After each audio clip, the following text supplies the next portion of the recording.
Good morning. A blessed third Sunday of the month of March to everyone again.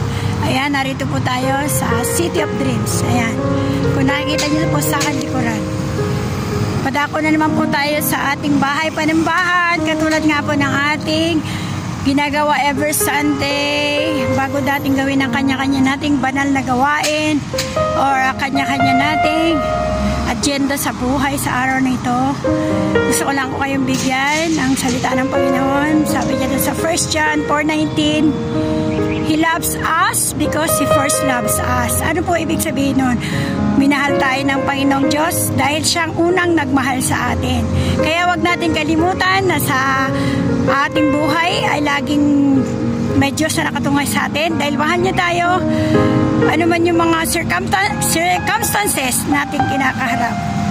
Don't forget to look up, fix our eyes on Jesus. Fix your eyes on Jesus, the author and perfecter of our faith. Good morning, everyone.